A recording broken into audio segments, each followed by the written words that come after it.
All right, we are now live, and Stefanos, not Stefanos. I got you. Thank you for letting me know. I'm really excited to talk to you, man. And like I said before the Facebook messed up, I'm excited to talk about masculinity. I want to unpack this in a very loving space, in an open space, in a non-judgmental space. Like I want to dive deep on this stuff. And you are the guy. Like I have the guy, and I'm excited to do this. So with that being said, the first question before I dive into my epic intro, the first question I ask every person on the show is, how's your energy in this moment? Like what's coming up for you in your body?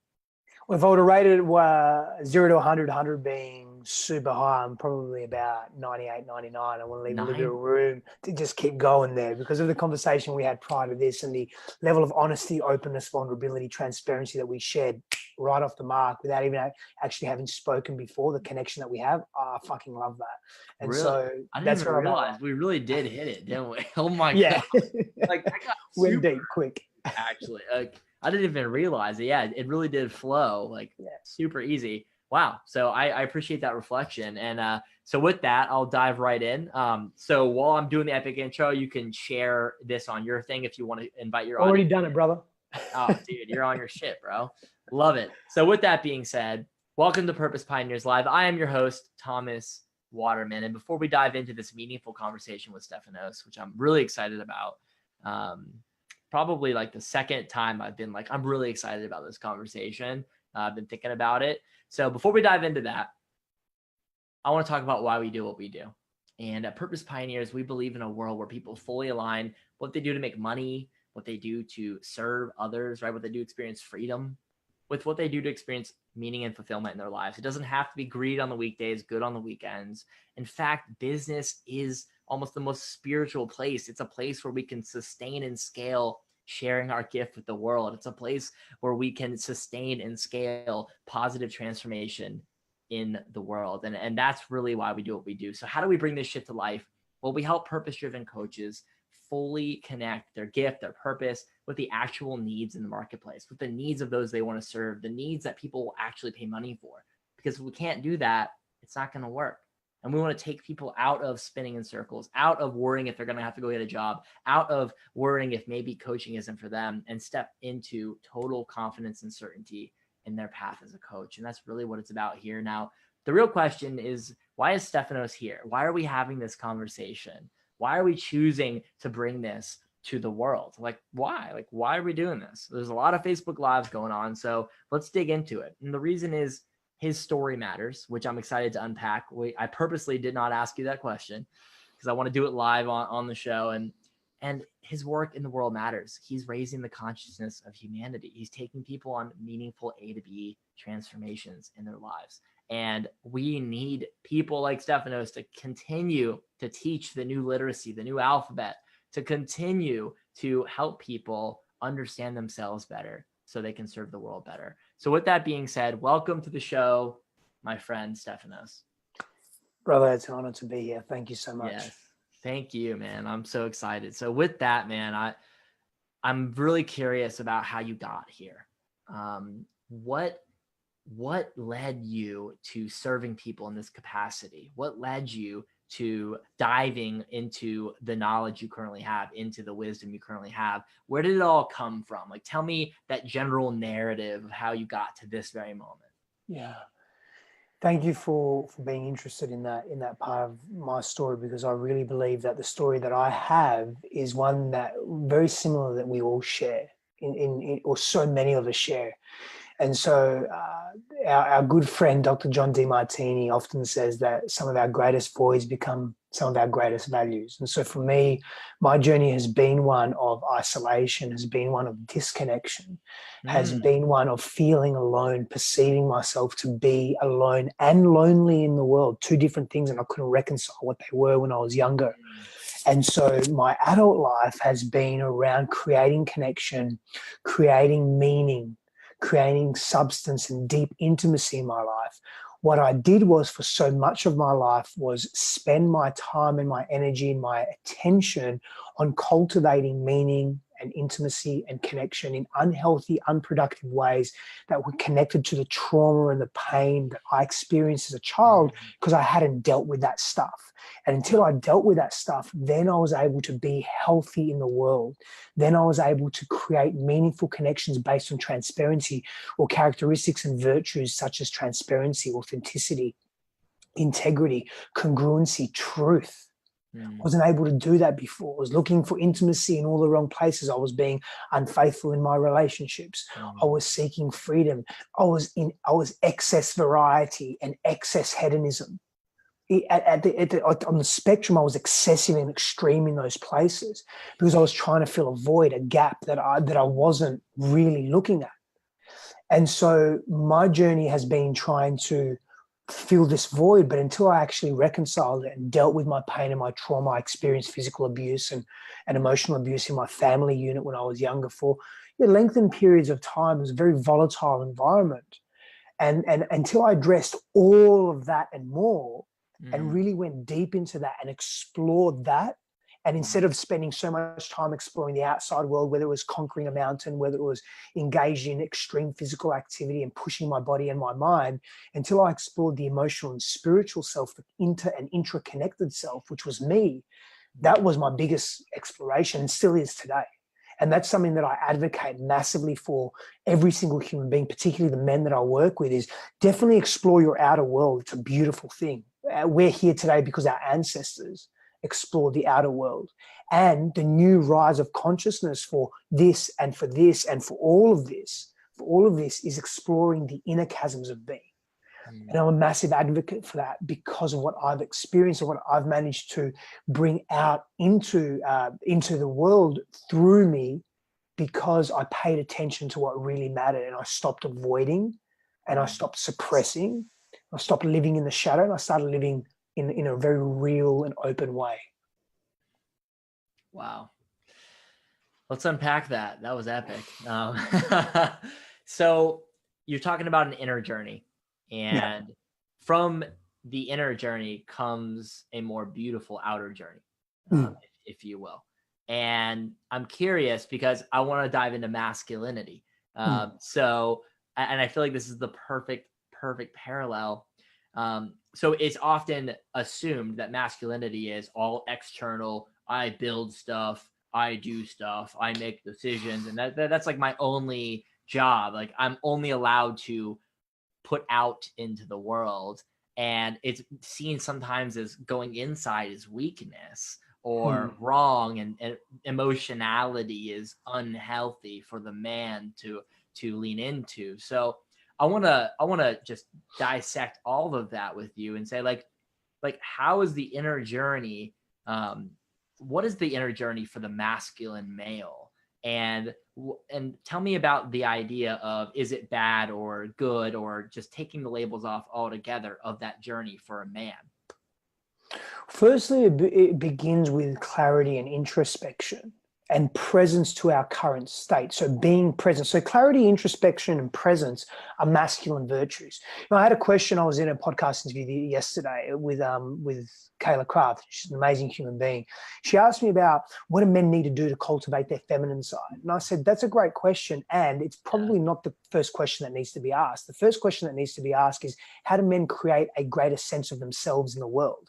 How do they have a greater sense of identity? How do they create healthy masculine presence before they even tap into feminine presence? Because healthy masculine presence for a man is remaining in a familiar state.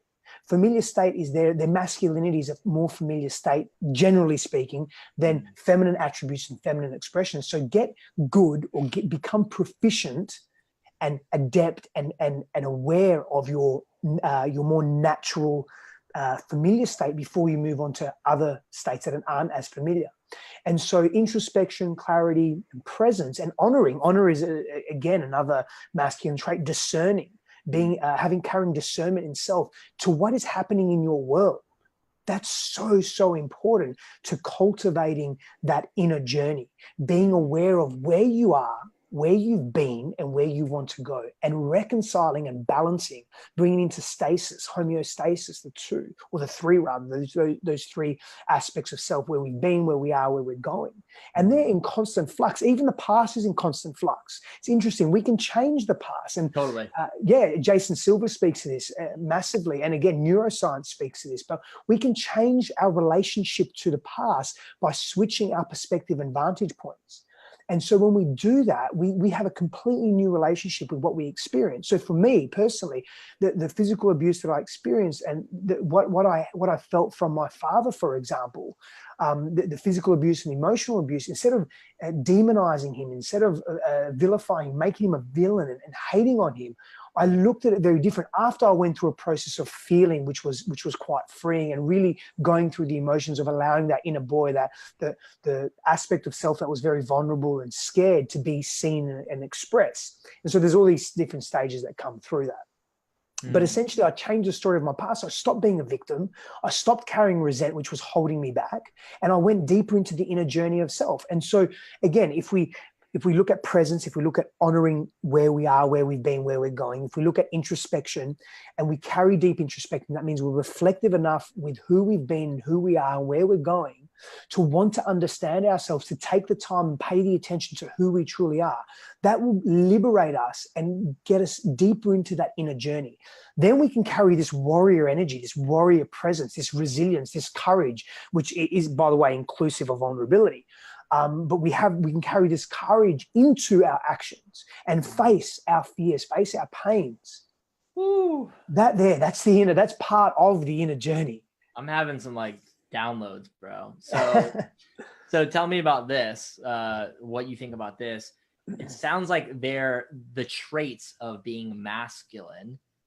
They apply to the outside and the inside. Yes.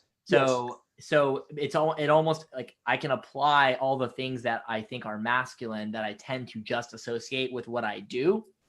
I can apply those same traits to who I am or my state of being. Yes, absolutely. It becomes a reframe. So we're utilizing these great masculine traits in a more balanced, healthy way. Yeah. And we're going within instead of completely always projecting out. So if I can build the foundation within and orient myself using those masculine traits, then I can burst and radiate, overflow that warrior energy. And now my courage is wholesome and fierce, instead of maybe being a cover up for I'm scared, or it's in the face of fear or something like that. Instead of being fractured and disconnected and fragmented. Now, but here's the catch, right? This is the interesting part. Okay. We can't experience the wholeness without the integration of the feminine. And so what you're speaking to essentially is being able to receive, go within, hold what we're receiving within ourselves until we actually digest it enough, and to a point where we've integrated it into our being, which is an embodiment, and that's slightly more feminine, and the receiving is feminine. So we can't be, in terms of expressive states, in terms of action or being or doing in the world, we can't then be that whole man or that whole person without allowing ourselves to receive the information from the introspection, and not just then bringing it out and giving it to the world immediately, because we're losing the power of the integration. We're losing the essence of its meaning because we're not allowing ourselves to sit with it in stillness and silence. We're not allowing ourselves to observe what we're receiving. And so we have to be open to receive. We have to be clear to receive, and allowing to receive. Allowing, again, could be considered a feminine expressive trait. So allowing, receiving, and openness to what we're actually what we've been given. Then once we've assimilated and integrated enough into our being as men, and we've gone deep enough and broad enough into our own inner journey, then we can make more wise, accurate decisions and be discerning about what we give to the world and how we project outwards, as opposed to just remaining, because we may just remain with the information, the knowledge, or the wisdom that we've received. That's a beautiful thing. And let me give you a tangible example, just to tie that up, right? Okay. Just to tie that up. So let's say you're going on this inner journey and you're exploring yourself. And let's just assume that you're in a relationship with someone else. As you're in a relationship, whether you're a man or a woman, you're in an intimate romantic partnership. Okay.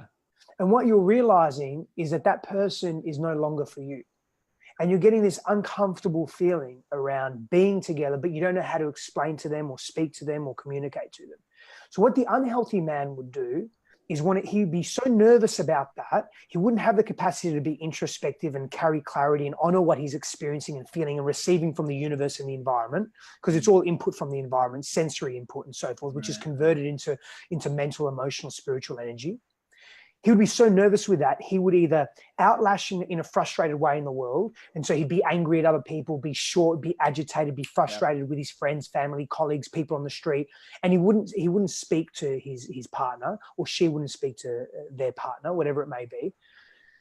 And then they become resentful, and then there's projection of guilt and shame that's involved. Or the other unhealthy aspect of this is just that it's blur, it's vomiting information that makes no sense at all, because that individual hasn't digested what's been happening. And so that healthy individual will digest it, will sit with it, will not judge it, will not panic and not label it, and not say, oh, this is bad that I'm feeling this. We've been together 3 years. What's going to happen to my life? People are going to hate me. She's going to hate me. I'm going to lose my home. I'm going to lose my puppy. I'm going to lose whatever it may be, right? You might have a little dog together or something. And instead of panicking, you sit, non-judgment, complete compassion with self, until you've integrated the wisdom and the information. Then you have a clearer conversation. Then you have a clearer form of communication. That's what the healthy man would do. However long that takes, patience. Yeah, and I agree completely. I find that anytime I'm acting from a place of scarcity or fear or trigger or reaction, I feel like I'm showing up in a very like toxic way, in a way where it doesn't feel wholesome. Extreme way. Genuine. It doesn't feel fulfilling. It doesn't feel productive. It doesn't feel like I'm adding to the beauty of the moment. But when I do take the time to pause and come back to myself and show up from a place of authenticity and love, then I feel like I'm really adding to the moment. I'm really contributing to that moment. So it's interesting. Like, what's an example of someone coming to a situation from a very healthy masculine place or a wholly masculine place compared to maybe a place of like scarcity, fear, needing things, stuff like that?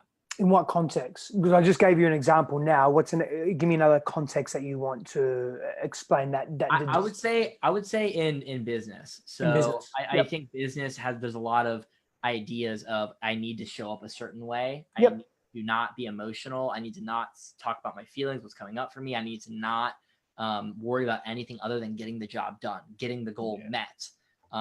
And my job is to achieve and achieve only. And I think so. It seems like it's very one-sided in that way. So tell me, how can a wholly masculine person show up in business from that perspective?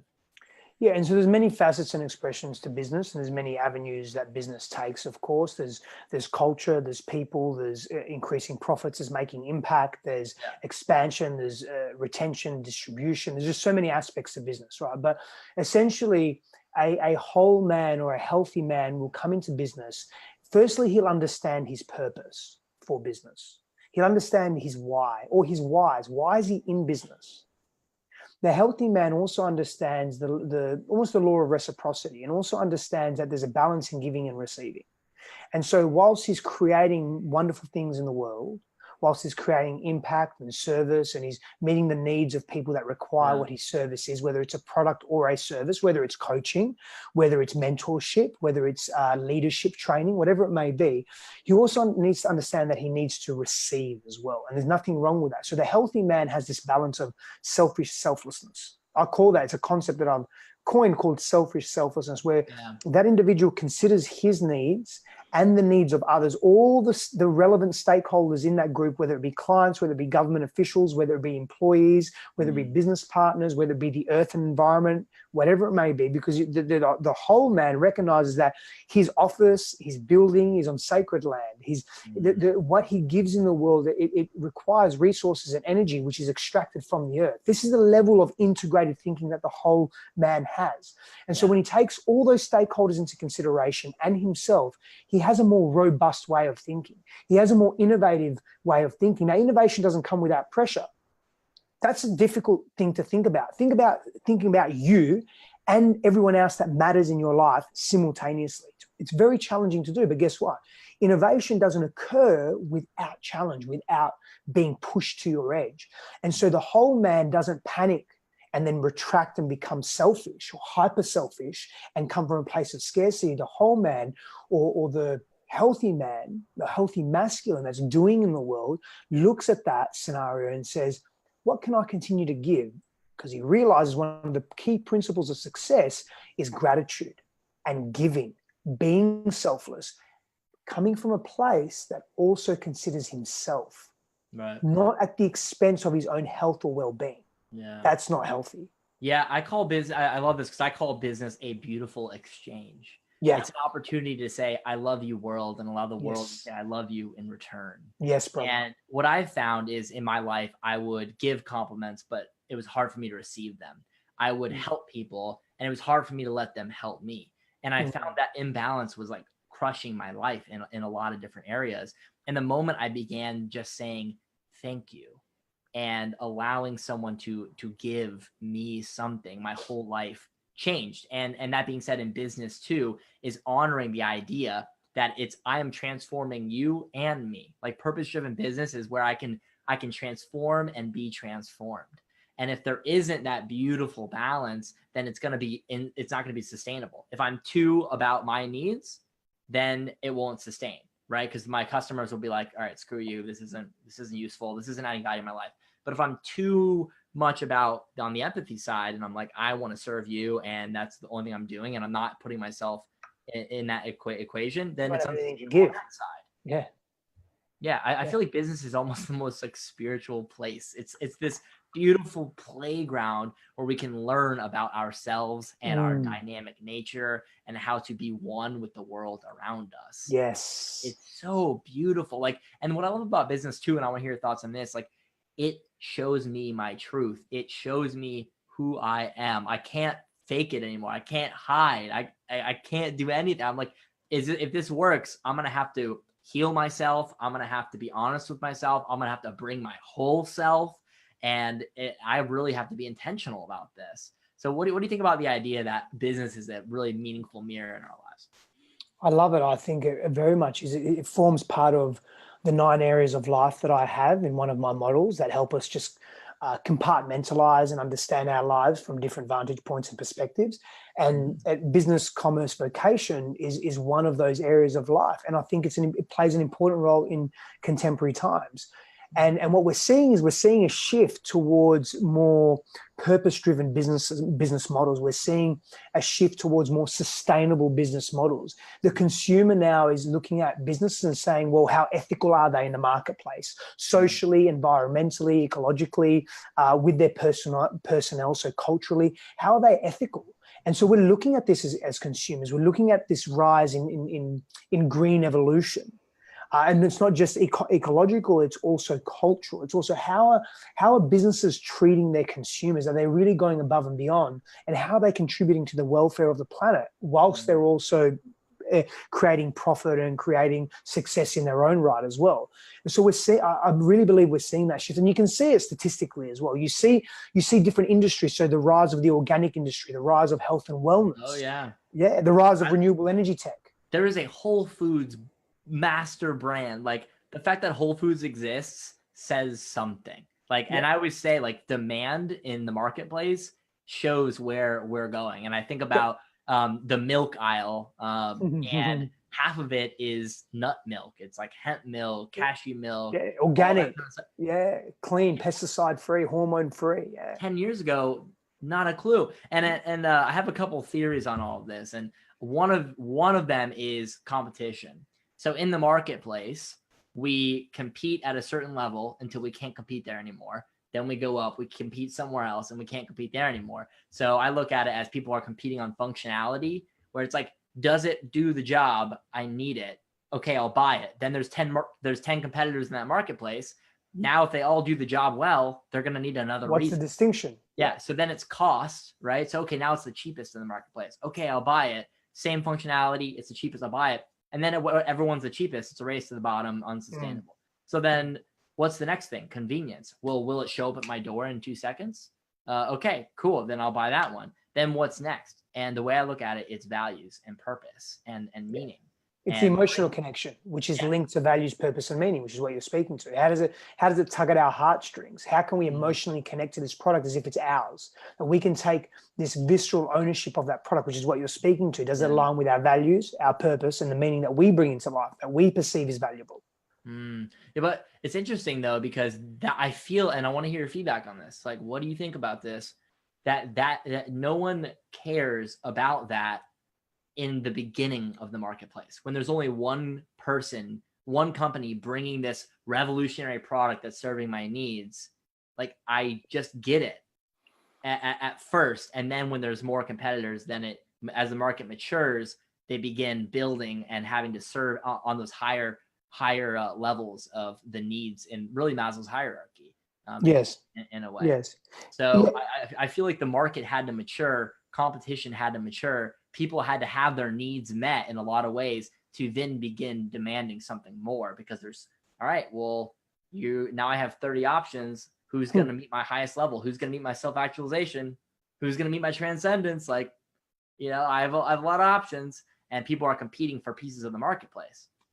Yeah, I agree with you, and I resonate with you. And I think economics and business and exchange is also changing quite rapidly and evolving, in the sense that if you are first to the market with something, which is difficult to do these days because there's so much out there, there's so much variety out there in services and products. But again, definitely not impossible, and still very much the case. And a forward-thinking business, in my opinion, comes in with, hey, we're first in the marketplace with this particular niche. And let's not just be first in the marketplace and, create whatever price point we want and any level of scarcity or utility. Let's actually go beyond that. And let's get to what you were talking about, which is the fourth or fifth stage. Let's hit that right now, because that's going to be sustainable, because people will remember that. The consumer will remember that. They'll remember the emotional connection that they established when that company was first in the marketplace, when that product and service was first in the marketplace.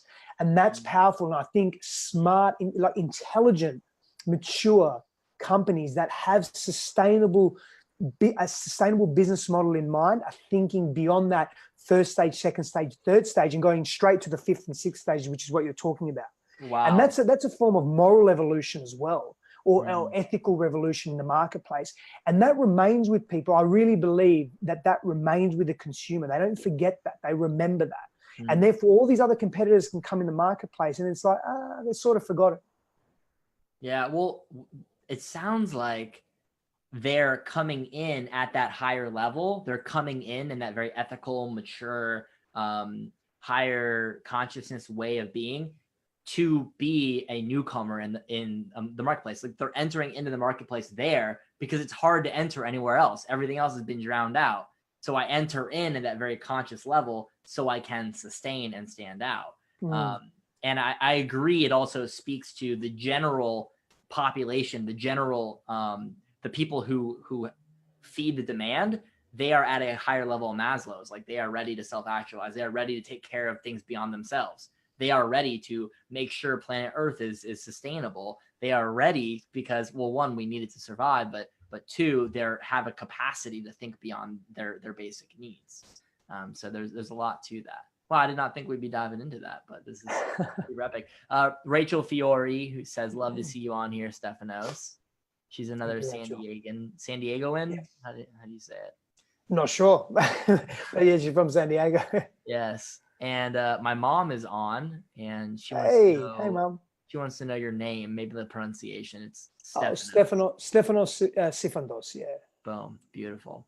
So my question is, tell me about the balance of the masculine man and the feminine woman. And I say that because, for example, my business, my co-founder is a woman, and we believe that coming from a masculine and feminine polarity in business, in decision making, in how we treat our customers, in everything, it is a powerful place. It's a wholesome place. It's useful. It's productive. It adds a lot of value. So for us, like, we show up in our business in a state of polarity. So tell me about this idea of polarity between man and woman, masculine and feminine, and how it can help in different aspects of life, one being business. If you don't mind, may I begin with asking a question answering the question with a question Yeah. to you is how, explain to me as an example of how in your business you show up in a masculine way Yep. and your partner shows up in a feminine way. So one way is purpose and values. So for us, our current truth is that purpose is the masculine part. It's like, what direction am I going in, right? What transformation am I creating in the world? And then values is my state of being, how I am being while I am doing, how I am treating others while I am pursuing some kind of goal or difference in the world. So we use that as a decision-making model. So we're constantly making decisions where I'll be like, is it furthering the purpose? And then she'll say, is it aligning with the values?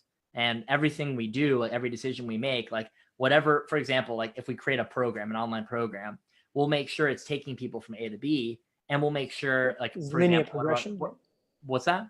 There's a linear progression, which is a masculine trait. Yeah. Yes. And then we'll ask, like, well, how can we show up in our trainings that aligns with our values? So like unconditional empathy is one of ours. So always making sure they feel heard, always making sure we're speaking to them and their pains and all of that. So that's one way we show up to make sure we're always incorporating both.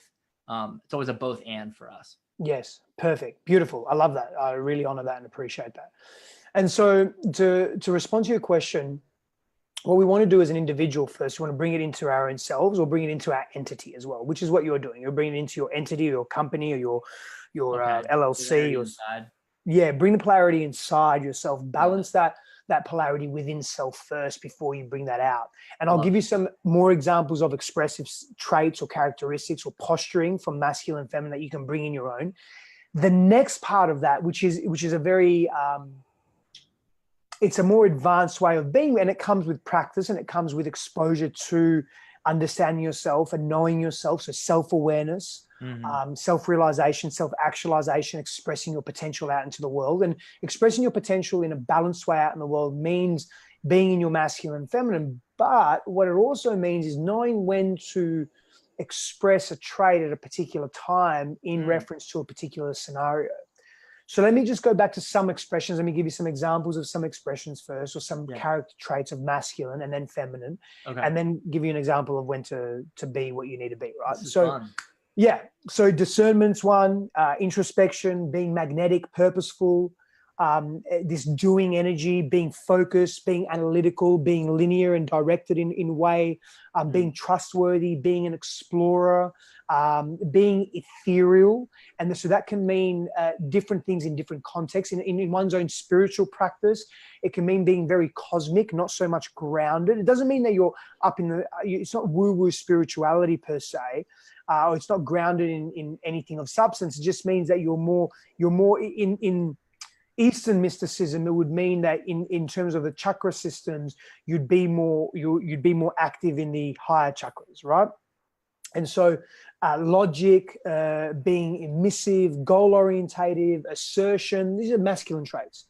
Some feminine traits are being inward in posture and self, being aware, being collaborative, intuitive. There's a softness, there's heart, there's compassion, there's empathy that you mentioned earlier, there's emotion, there's passion, there's permissiveness, there's movement, there's circularity, there's caring, there's a sustainable attitude or sustainable way of being in the world. There's sharing, there's affection, gentleness, sweetness, response as opposed to being reactive.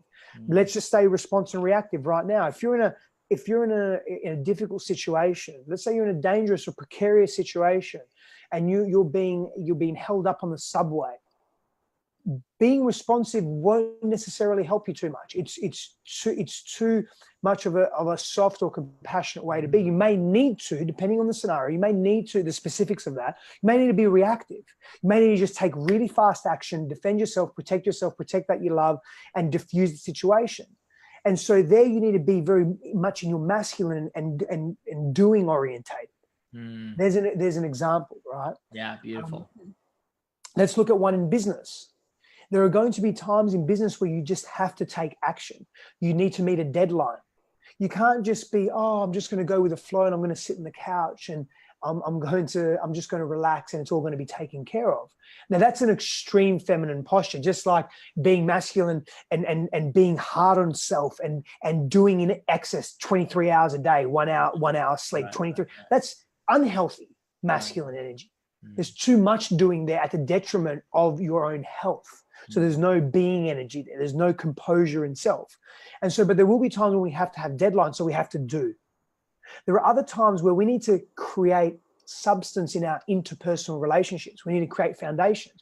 We need to empathize, connect, and have compassion with those that our partners or our clients or whoever it may be. So we have to take our time being gentle, cultivating trust and vulnerability, being connected in those partnerships. That's feminine energy. Yeah. And so again, you can only do that and be that in the world when you bring that out in yourself. I agree completely. What about the idea that we need both and always, like in every moment? So the theory would be, I want to do from the be. I want to, if I'm creating a structure, I want to create it from a place of empathy, from a place of divine connection, like from a place of softness. And I want to create the hard from that space. That's the creative energy that then manifests in the masculine form. Yes. I very much resonate with that, very much. So all action, which is a doing energy, stems from passivity, which is a being energy. So there's a moment, and we may not notice it consciously, but there's always a moment of silence or space or stillness or just passivity, which is a feminine orientated expression that then action is born from or stems from. You take Albert Einstein, for example, or any great mind in the world that has created something of meaning. The space that he has created his formulas from have come from a place of high levels of creativity when he's been passive or disconnected from focusing on formulas, right? It does come from that, and it comes from creating space in between that doing. And so the answer is yes, I completely resonate. And sometimes here's the thing. The short answer is masculine and feminine are two sides of the same coin. So one can't occur without the other is the short answer of it. And I don't actually need to go any deeper than that. That's the reality of it. That's the truth. Dude, I just feel your passion for this. Like, I just want to thank you, man. Like, that's the first. Like, you're really unpacking this and like really detailed, and I'm very thankful.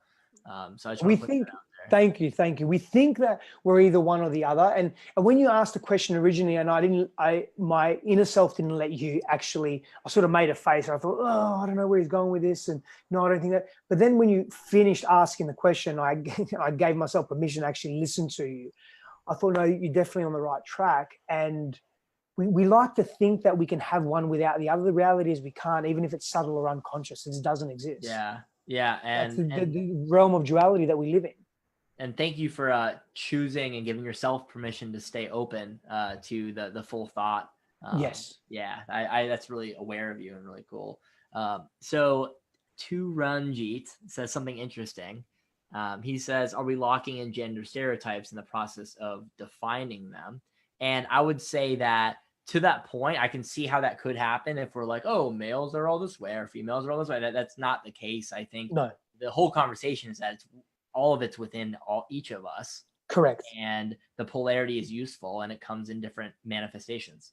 Yeah, the polarity is not gender bias. So the polarity exists within any gender type, within any sentient or human being, because we're part of this realm of duality and the level of consciousness that we carry. Boom. Beautiful. Yes, I'm keeping you around. You're just going to keep laying the hammer. I love it.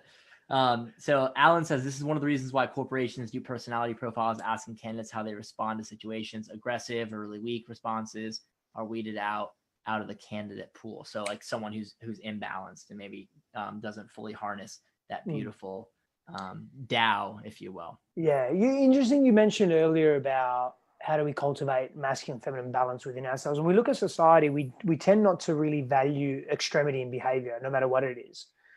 Whether it's someone that's really, really lazy or perceived to be lazy and doesn't take any action, or that person that just takes too much action that neglects their health, neglects their family, neglects what they state their values are. We don't really value extremity. We don't value, terrorism is a form of extreme behavior. Right. It's an extreme form of expressing one's truths from a particular value set, a religious or spiritual value set, and then imposing that in an oppressive way in the world. It's an extreme behavior. We don't value that in our society. We value homeostasis. It's a natural order of things. When we look at the jungle, we look at mountains, we look at natural ecology. I speak a lot to this. I have a master's degree in ecology, renewable energy tech, and sustainability and so forth. And so we look at the earth, man, and there's not much different to our social systems internally and so intra and inter.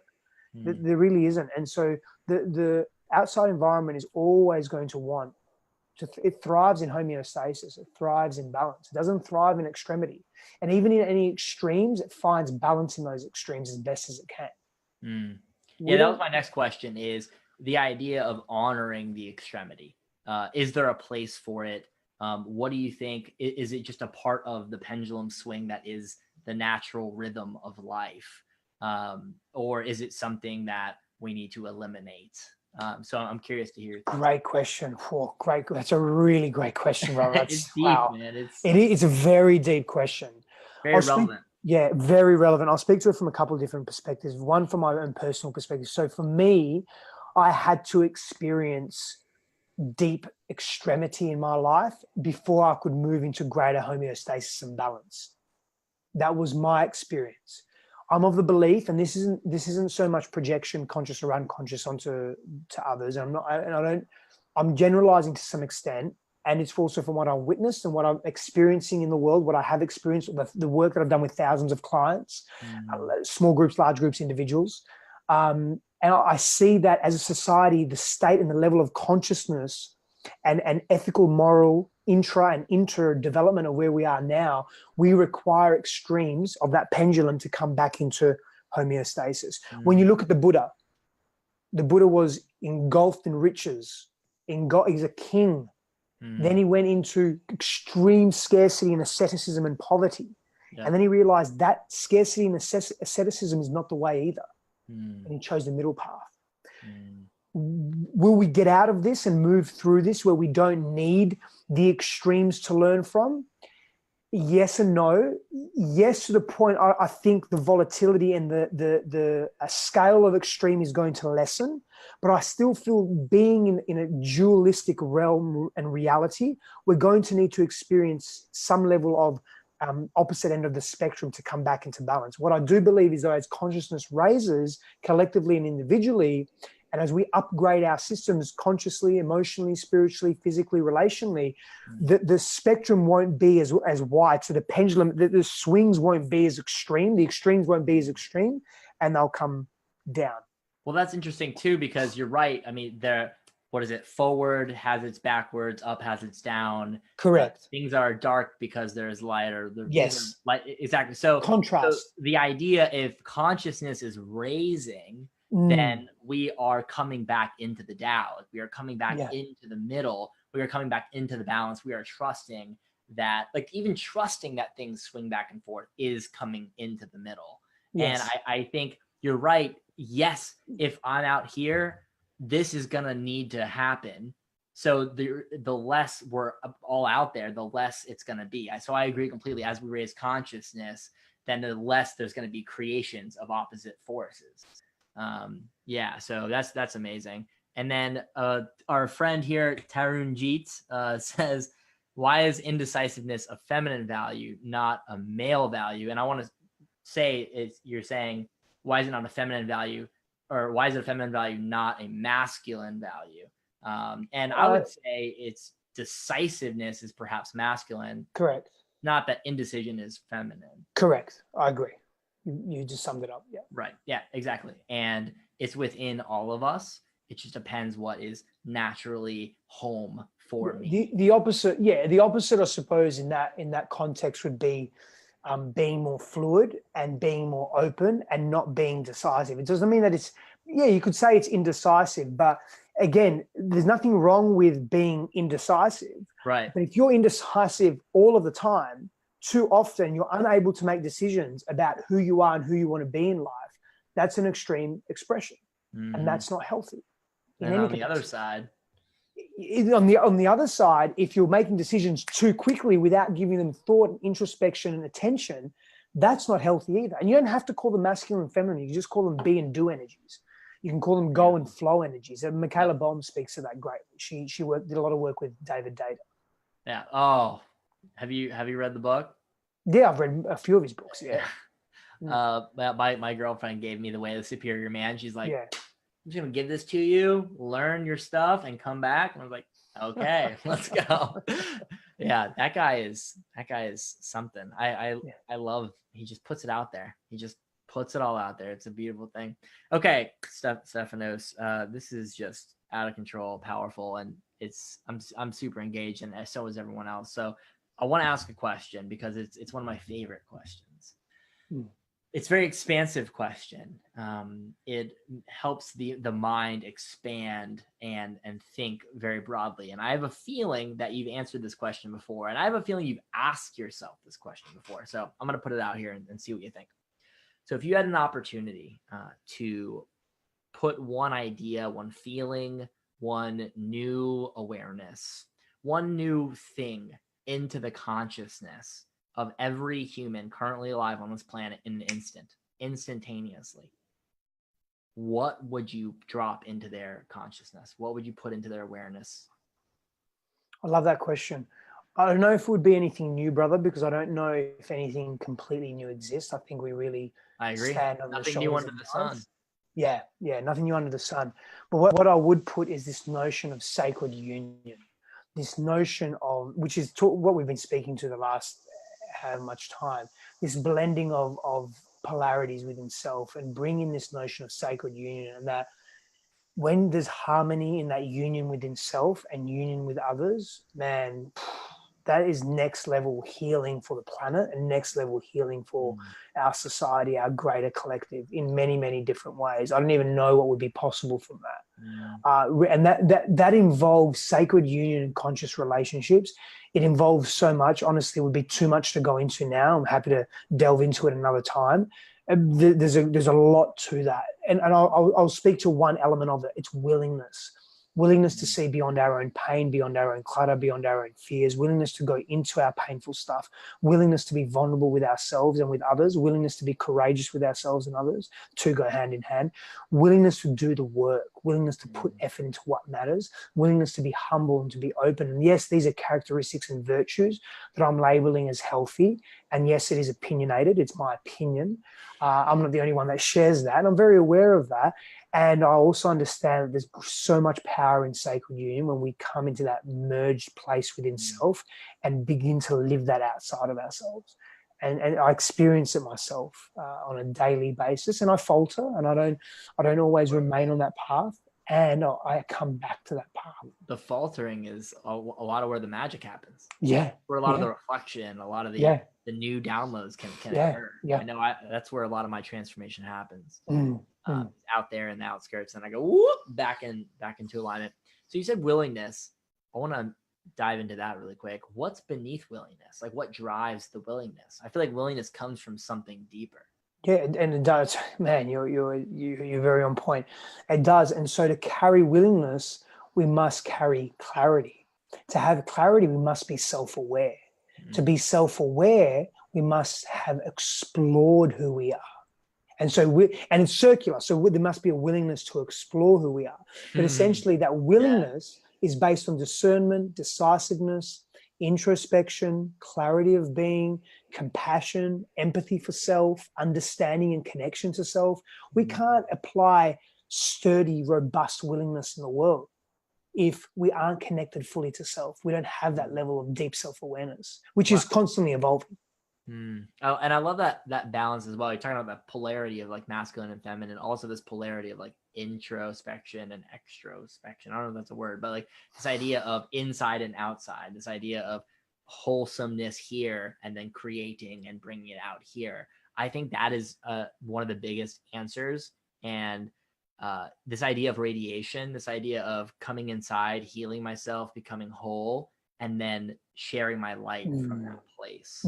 And I feel like that's healing to me. I feel like, imagine a world where everyone went heal inside and then began healing. It would just radiate healing to the entire planet. And I feel like that's what people like Gandhi did. this idea of just so wholesomely healing self and then inviting people into the same experience. And the more I am resistant to others and saying, you're wrong, you need to change and all this stuff, I'm actually irritating the wound instead of healing myself, which is the thing I really only can do, and inviting the other in to do the same thing. I mean, I had a powerful moment with a close family member where he's doing something that could be seen as bad or wrong or hurting the family. And I just like held him and we cried together. And it was easy for me to be on the train of he's wrong, he's bad, why is he doing this? And I chose to hold him and say, I love you. And we cried in each other's arms for like 30 minutes. And it was one of the most powerful moments of my life. And I realized the only reason I ever could show up with him in that way was because I've done a lot of inside work, and then I can now show up from that place with That's him. what showing up means, brother. Yeah. Is doing the inner work. You know, we talk about it in neo spirituality. Just show up and be a man, or show up and be. But most people don't even know what it means. Showing up is just that, is having done the inner work so that you can show up, so that you're not triggered emotionally by other people's pain, that you don't perceive them as projecting onto you because you're so sturdy within yourself. You're so clear and connected to who you are. You've done the work. You've done the inner work. Beautiful. Thanks, bro. I appreciate that reflection. It means a lot. And with that, we got some homies who've been with us the whole time. So like, shout out to Alan, Taranjeet, my mom Jen, of course, super supportive woman, amazing woman. Rachel, JP.